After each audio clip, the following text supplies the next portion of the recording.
ஹே case, இந்த எபிசோடில் சிம்பு தேவன் இயக்கத்தில் யோகி பாபு நடித்து வெளிவந்த போட் படம் எப்படி இருக்குன்னு பார்க்க போகிறோம். அதுக்கு முன்னாடி இந்த சேனலை சப்ஸ்கிரைப் பண்ணாதவங்க சப்ஸ்கிரைப் பண்ணுங்கள். அப்போ தான் நான் போடுற நியூ வீடியோஸ் உங்களுக்கு அப்டேட்டடாக வரும். வாங்க வீடியோக்குள்ளே போகலாம்.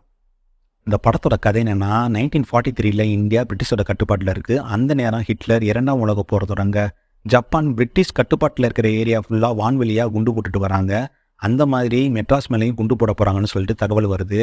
இதில் மீனவரான யோகி பாபு தன் பாட்டி கூட சேர்ந்து நடுக்கடலுக்கு போயிட்டோம்னா இந்த அட்டாக்லேருந்து தப்பிச்சிடலான்னு சொல்லிட்டு பிளான் போடுறாரு.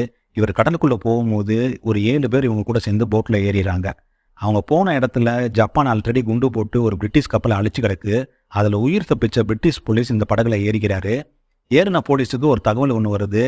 இந்த மாதிரி ஒரு பெரிய தீவிரவாதி ஒருத்தர் இந்த போட்டில் இருக்காங்கன்னு சொல்லிட்டு, அந்த தீவிரவாதி யாருன்னு சொல்லிட்டு கண்டுபிடிக்க முயலும் போது இந்த போட்டை சுற்றி ஒரு சுறா வேற சுற்றிட்டு வருது. வெயிட் தாங்காமல் போட்டு வேற உடஞ்சி தண்ணி வேற உள்ளே வந்துட்டு இருக்கு. இதுக்கப்புறம் என்னாச்சுன்றது தான் இந்த படத்தோட கதை. இந்த படம் எப்படி இருந்துச்சுன்னா, ஒரு போட்டில் ஒரு பூர்வக்குடி தமிழன்னு, ஒரு நார்த் இந்தியன்னு, ஒரு முஸ்லீமு, அப்புறம் ஒரு தெலுங்கு ஃபேமிலி, ஒரு ஐயங்கார் ஃபேமிலி, ஒரு சிஐடி ஆஃபீஸரு, ஒரு பிரிட்டிஷ் போலீஸ் ஆஃபீஸர்னு ஒரு பக்கம். எப்போ பார்த்தாலும் போட்டை சுற்றி ஒரு சுறா வேற சுற்றிக்கிட்டு இருக்கு. போட்டு வேற வெயிட் தாங்காமல் உடஞ்சி தண்ணி வேற உள்ளே வந்துட்டு இருக்கு. யாராச்சும் 3 பேர் குதிச்சாதான் அந்த போட்டை சேவ் பண்ண முடியும்.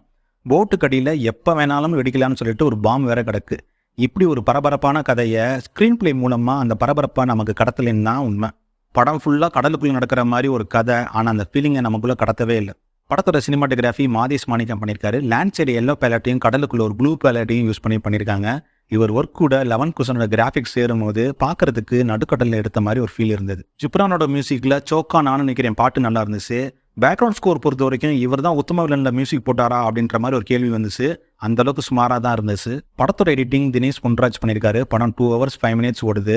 ஃபர்ஸ்ட் ஹாஃப்லாம் ஒரு 1/2 hour கட் பண்ணியிருக்கலாம். அந்த அளவுக்கு லேக் அடிச்சிச்சு.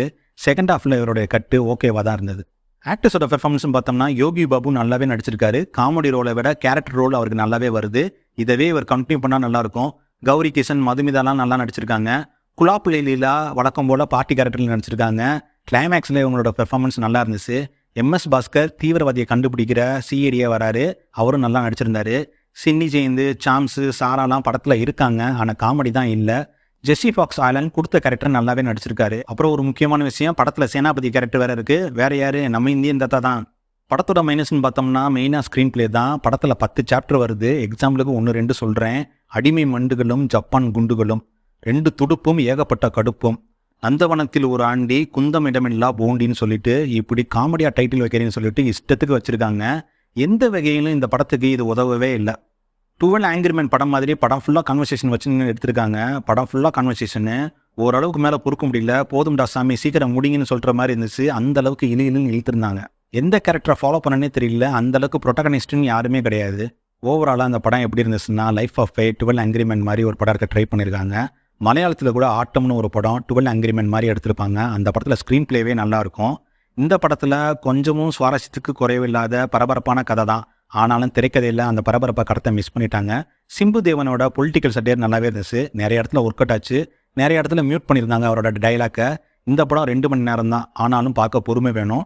இந்த படத்துக்கு யூஸ் சர்டிஃபிகேட் தான் கொடுத்துருக்காங்க. அதனால் ஃபேமிலியோடு பார்க்கலாம். இந்த படத்துக்கு நான் தர ரேட்டிங் 3 out of 5.